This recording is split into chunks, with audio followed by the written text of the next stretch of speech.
एवं उच्चतर माध्यमिक विद्यालय डभरा के ऑनलाइन क्लास में कक्षा 10वीं के समस्त छात्र छात्राओं का स्वागत है। आज हम इस वीडियो में कक्षा 10वीं हिंदी विषय के पाठ 1.2 नर्मदा का उद्गम अमरकंटक का अध्ययन करेंगे। इसमें हम आज पेज क्रमांक 11 के दूसरे पैराग्राफ से अध्ययन प्रारंभ कर रहे हैं।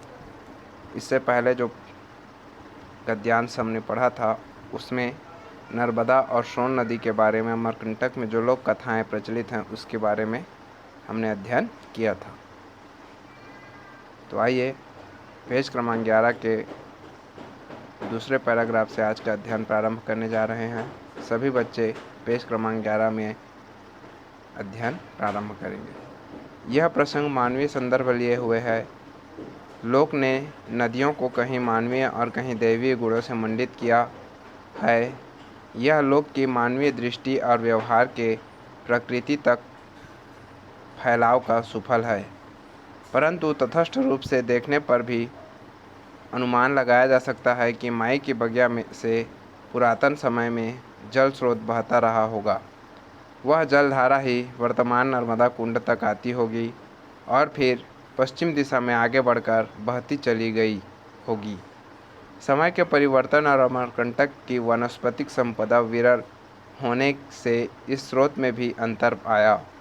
माई की बगिया से लेकर नर्मदा कुंड तक की धारा सूख गई।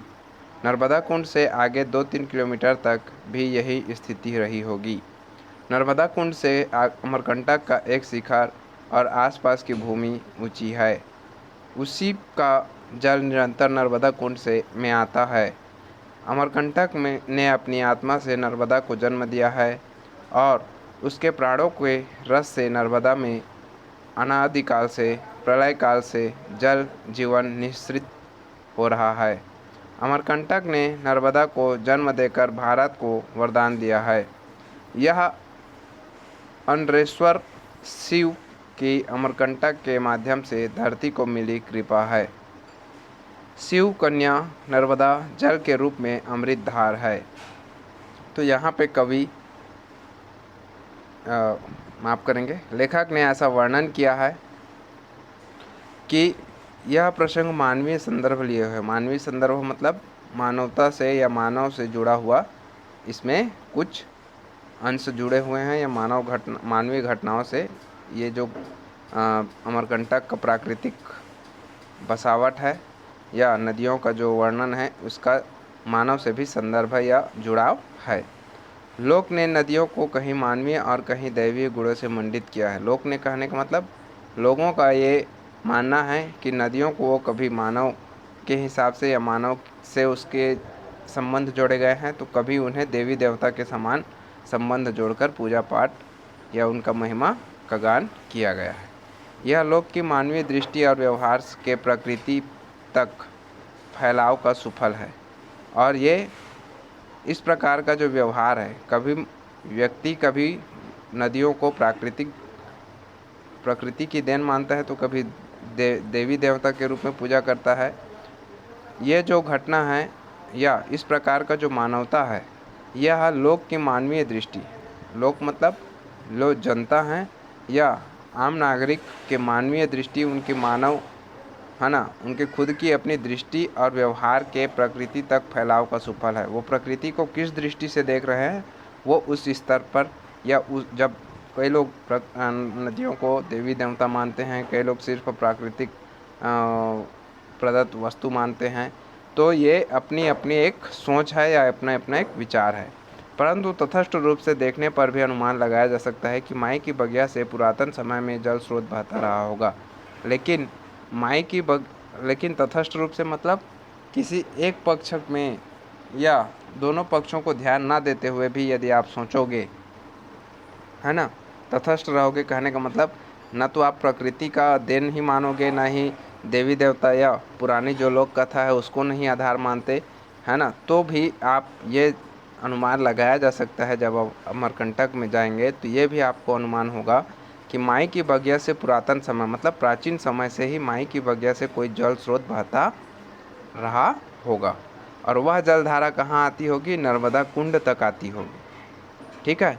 और फिर पश्चिम दिशा में आगे बढ़कर बहती चली गई होगी। मतलब लेखक का ये कहना है कि आप दोनों विचारधारा, जो लोग मतलब नदी को सिर्फ प्रकृति की देन समझते हैं वो विचारधारा है ना, या फिर जो सोन जोहिला और नर्मदा का जो लोक कथा है उस विचारधारा, या देवी देवताओं वाले विचारधारा, इन सभी विचारधारा से दूर हट के भी यदि आप सोचोगे या देखोगे तब आपको यह दिखाई देगा कि जो नर्मदा नदी है ना, यह माई की बगिया से एक जल स्रोत बहता आया होगा जो नर्मदा कुंड तक आता होगा और फिर पश्चिम दिशा में आगे बढ़कर बहती चली गई होगी, और वो पश्चिम दिशा की ओर बहती चली गई होगी।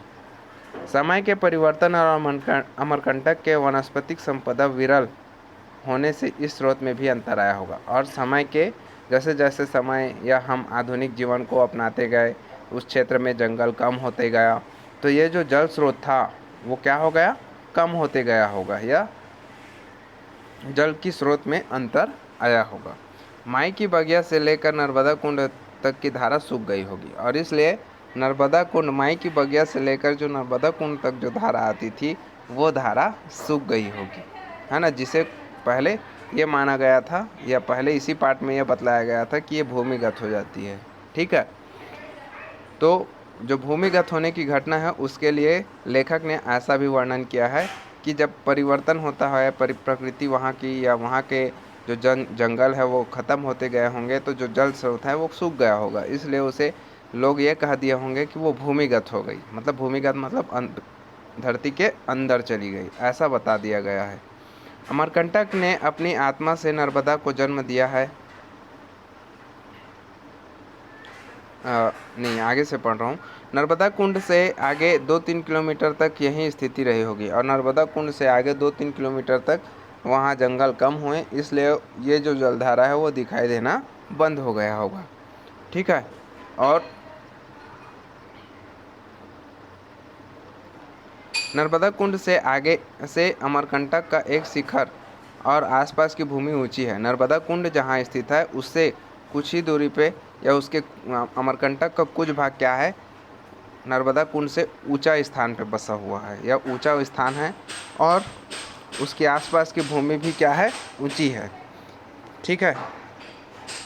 इसी का जल निरंतर नर्मदा कुंड में आता होगा, और वो पहाड़ी एरिया है, जंगली एरिया है, इसलिए जो ऊंचा स्थान है नर्मदा कुंड से कुछ दूरी पे जो ऊंचा स्थान है वहीं का जल जो है निरंतर नर्मदा कुंड में आता है।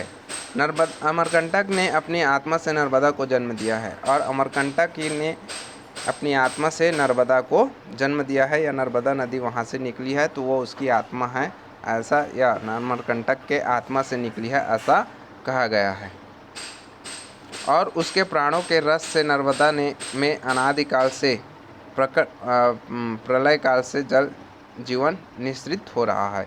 और ये जो नर्मदा है वो अमरकंटक के भूभाग से, या अमरकंटक की भूमि से निकली है, इसलिए अमरकंटक की भूमि से ही अनादिकाल से, मतलब प्राचीन काल से, है ना, प्रलय काल से, मतलब जब धरती पे प्रलय आया उस समय से ही, है ना, नर्मदा में जल निश्रित हो रही है। मतलब अमरकंटक की इस ऊपरी क्षेत्र से या इस ऊंचे स्थान से ही जल निकल रहा है या जल आ रहा है, ऐसा माना जा रहा है। अमरकंटक ने नर्मदा को जन्म देकर भारत को वरदान दिया है, और अमरकंटक से जो नदी नर्मदा नदी और सोन नदी निकलती है वो भारत के लिए बहुत ही लाभकारी या एक वरदान सिद्ध होती है। यह अमरेश्वर शिव का अमरकंटक के माध्यम से धरती को मिली कृपा है, और इसे प्रकृति या भगवान शिव, है ना, जो अमरकंटक में विराजमान है, उनके कंठ से निकली हुई है, इसलिए अमरकंटक नर्मदा नदी जो निकली है उसे अमरेश्वर शिव, मतलब भगवान शिव के, है ना, माध्यम से धरती को दिया गया एक कृपा है या एक वरदान है, ऐसा बतलाया गया है। शिव कन्या नर्मदा जल के रूप में अमृतधार है, और शिव कन्या नर्मदा मतलब शिव की पुत्री, है ना, या शिव की बेटी नर्मदा जो है वो धरती में जो बह रही हैं वो एक प्रकार से अमृत धारा के समान हमें दिया गया प्रकृति का एक भेंट है या एक स्रोत है। ठीक है, आगे है सोनमुड़ा। सोन का उद्गम है। यहाँ भी एक छोटा सा पक्का कुंड बना दिया गया है, पहले नहीं था। कुंड से पतली जलधारा निकलकर बह रही है और पर्वत के ऊपर से बहकर आती हुई मोटी जलधारा में मिलकर सोन को नद का स्वरूप देती है। थोड़ी दूर जाकर सैकड़ों फीट नीचे गिरकर वृक्षों में अदृश्य हो जाती है। यह सोन का पहला प्रताप है। यही प्रताप दूर दूर से दिखाई देता है। सोनमुड़ा के कुंड में श्रद्धालु जन द्वारा डाले गए सिक्के पड़े हैं। सोन अमरकंटक का गर्व है। तो जो सोन नदी है उसका उद्गम जो स्थान है या वो जहाँ से निकलती है उस स्थान को क्या कहते हैं? सोनमुड़ा कहते हैं। यहाँ भी एक छोटा सा पक्का कुंड बना दिया गया है। ये जहाँ से सोन नदी निकलती है वहाँ भी एक छोटा सा पक्का कुंड बनाया गया है और ये कुंड पहले नहीं था। कुंड से पतली जलधारा निकलकर बह रही है और जो कुंड है उस कुंड से कोई ज़्यादा बड़ी जलधारा नहीं, सिर्फ पतली सी छोटी सी जलधारा निकल रही है और यह आगे पर्वत के ऊपर से बहकर आती हुई मोटी जलधारा से मिलकर, है ना, और पर्वत से बहकर आते समय उसे एक और मोटी जलधारा मिलती है जिसमें वह मिल जाती है और सोन नद या सोन प्रताप का वो स्वरूप ले लेती है। कहने का मतलब पर्वत से ऊपर से नीचे धरती पर गिरती है और जो पतली जलधारा जो सोनमुड़ा से निकली है वो एक मोटी जलधारा से मिलती है और वही जलधारा फिर मोटी जलधारा फिर एक पर्वत से नीचे धरती पे गिर रही है और सोन नद का रूप धारण करती है। थोड़ी दूर जाकर सैकड़ों फीट नीचे गिरकर वृक्षों में अदृश्य हो जाती है और थोड़ी दूर जाकर जो है वो मोटी जलधारा से मिलने के बाद थोड़ी दूर जाती है और सैकड़ों फीट नीचे गिरकर वृक्षों में अदृश्य हो जाती है। मतलब वृक्ष या घने जंगलों में वो गुम हो जाती है, दिखाई नहीं देती है। यह सोन का पहला प्रताप है। प्रताप है कहने का मतलब पहला झरना है ना, और यहीं दूर दूर से दिखाई देता है। सोनमुड़ा के कुंड में श्रद्धालु जन, जो सोनमुड़ा में बना हुआ जो कुंड है उस कुंड में श्रद्धालु जो लोग हैं वो उनके द्वारा डाला गया सिक्का और सोनमुड़ा सिक्का दिखाई दे रहा है। सोनमुड़ा अमरकंटक का गर्व है। लेखक जब सोनमुड़ा देखने गए थे तो उस कुंड में श्रद्धालुओं के द्वारा डाला गया पैसे, है ना, यह सिक्के दिखाई दे रहे थे और सोन को अमरकंटक का गर्व माना जाता है। ठीक है, आगे इसी का 11वें पेज में ही इसी तरह नर्मदा के उद्गम स्थल पर बना जल कुंड भी बहुत पहले पक्का नहीं था। अपने गांव में बड़े बूढ़ों से और परिक्रमा वासियों से सुना है कि अमरकंटक में माई रेवा बांस के भीड़े में से निकली है। बड़ा हुआ यहाँ आया तो ऐसा कुछ नहीं। बांस के भीड़े से निकलने वाली बात अब भी जिज्ञासा बनी है। लगता है यहाँ तब आम दरख्त नहीं रही होंगी। प्रकृति अपने निसर्ग पर बार बार निहाल होकर गर्व करती रही होगी। सीमेंट और कंक्रीट से नदियों के उद्गम की घेराबंदी शुरू नहीं हुई होगी। तब बहुत पतले बांस के भीड़े यहाँ रहे होंगे। उनमें से नर्मदा का जल स्रोत निकलता रहा होगा। बांस के भीड़ों का साफ करके कुंड का निर्माण हुआ या प्राकृतिक स्थितियों के बदलने और बांस वनों के कटने से बांस का भीड़ा समाप्त हो गया हो। जो भी हो, अमरकंटक के घर जन्म लेकर नर्मदा ने सृष्टि को सोहर गाने का अवसर दिया है। नर्मदा जीवन उत्सव का चरम और अमर फल है। तो यहाँ पे लेखक ने ऐसा वर्णन किया है कि जो नर्मदा है ना, इसी तरह नर्मदा के उद्गम स्थल पर बना जल कुंड भी बहुत पहले पक्का नहीं था। पहले ये जो नर्मदा का जल कुंड बना है नर्मदा के उद्गम स्थल पे, वो भी पहले पक्का नहीं था। मतलब वो मिट्टी वाला हिस्सा था या उसमें मिट्टी ही पाया जाता था। अपने गांव में बड़े बूढ़ों से और परिक्रमा वासियों से जो पहले उस क्षेत्र में घूम चुके हैं, है ना, या बुजुर्ग लोगों से लेखक ने ऐसा सुना था कि अमरकंटक में माई रेवा मतलब नर्मदा बांस के भीड़े से निकली है ना। पहले नर्मदा नदी बांस के भीड़ मतलब बांस के झुंड से या बांस पेड़ का जो समूह होता है उस समूह से या उनकी जड़ों से निकली थी। बड़ा हुआ, यहाँ आया तो कुछ नहीं है, और जब लेखक बड़े हुए और यहाँ आकर उन्होंने देखा तो ऐसा उनको कुछ दिखाई नहीं दिया। बांस के भीड़े से निकलने वाली बात अभी भी जिज्ञासा बनी है। और बुजुर्गों के द्वारा जो बात कही गई है कि जो नर्मदा नदी है वो पहले बांस, वहाँ बहुत सारे बांस का घना जंगल हुआ करता था या बांस के पेड़ हुआ करते थे, उन्हीं पेड़ों के बीच से वो निकलती थी।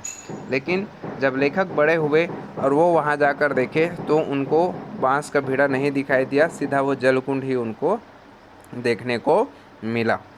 तो इसलिए लेखक के लिए जो बांस का भीड़ा वाला जो कहानी था या जो बात थी वो आज भी जिज्ञासा बनी हुई है। लगता है यहाँ तब आम दरख्त नहीं रहे होंगे, है ना, तब लोगों का यहाँ आना जाना नहीं था ऐसा। और प्रकृति अपने निसर्ग पर बार बार निहाल होकर गर्व करती रही होगी। और इस क्षेत्र में घने जंगल रहे होंगे। निसर्ग कहने का मतलब यह एक घना जंगल रहा होगा, ठीक है। और इस घने जंगल पर प्रकृति को गर्व होता होगा, मतलब बहुत ही अच्छा वातावरण या प्राकृतिक वातावरण रहता होगा। सीमेंट और कंक्रीट के बने से नदियों के उद्गम की घेराबंदी शुरू नहीं होगी। तब यहाँ सीमेंट और कंक्रीट से ये जलकुंड का निर्माण नहीं हुआ होगा। तब बहुत पहले बांस के भीड़े यहाँ रहे होंगे। तब यहाँ बांसों का पेड़ या बांस जैसे देखे होंगे, बांस का पेड़ एक झुंड में रहता है, उसी को भीड़े कहा गया है, ठीक है। वो झुंड में रहे होंगे। उनमें से नर्मदा का जल स्रोत निकलता रहा होगा। और बांस का जो झुंड है उसी झुंडों में से ही नर्मदा का जल निकलता रहा होगा। बांस के भीड़ों को साफ करके कुंड का निर्माण हुआ होगा और उन्हीं बांस के भीड़ों को में से को जब काट दिया गया होगा और फिर जल कुंड का निर्माण किया गया होगा। प्राकृतिक स्थितियों के बदलने और बांस वनों के कटने से बांस का भीड़ा समाप्त हो गया होगा। और प्रकृति की स्थितियों के बदलने से और जो बांस है, बांस के वनों के कट जाने से जो बांस का भीड़ा था या बांसों का जो वन था वो ख़त्म हो गया होगा। जो भी हो, अमरकंटक के घर जन्म लेकर नर्मदा ने सृष्टि को सोहर गाने का अवसर दिया है। यह सोहर मतलब ये होता है जैसे किसी बच्चे या कोई सोहर गीत एक प्रकार का गीत होता है जो राजस्थान क्षेत्र में गाया जाता है, ठीक है। और यह गीत खुशी के मौके पे जैसे शादी ब्याह या जब कोई बच्चा घर में जन्म लेता है तो सोहर गीत गाया जाता है, ठीक है। तो जो भी हो, अमरकंटक से जब नर्मदा नदी का उद्गम हुआ है तो नर्मदा नदी ने अमरकंटक से जन्म लेकर प्रकृति को सोहर गाने या प्रकृति को खुशी मनाने का एक अवसर प्रदान किया है।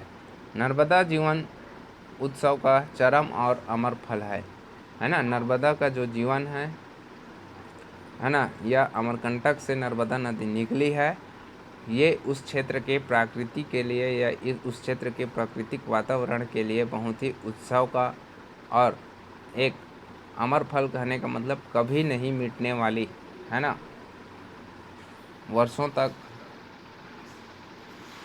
खुशी देने वाली एक फल के समान है या जो कभी ख़त्म नहीं होगी, ऐसा सुख देने का कार्य नर्मदा ने अमरकंटक से जन्म लेकर या उद्गम स्थान होने के कारण अमरकंटक को ऐसा खुशी देने का कार्य किया है, ठीक है।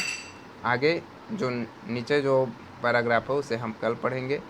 आप सभी लोग कक्षा 10वीं के विद्यार्थियों को मैंने कई बार यह सूचना दिया था कि पाठ 1.1 बादल को घिरते देखा है का शब्दार्थ आप लोग लिखेंगे। आशा करता हूँ कि आप सभी फेयर कॉपी बना रहे होंगे और पाठ लिख लिए होंगे। मैं कल ये आप लोगों को पाठ 1.1 बादल को घिरते देखा है का प्रश्नोत्तरी का PDF व्हाट्सएप करूँगा। आप उसे फेयर कॉपी बनाने का कार्य प्रारंभ करेंगे। और जो बच्चे फेयर कॉपी बना लिए हैं वो मेरे व्हाट्सएप नंबर पे उसका कॉपी भेजकर मुझे एक बार दिखलाने का कष्ट करें। धन्यवाद।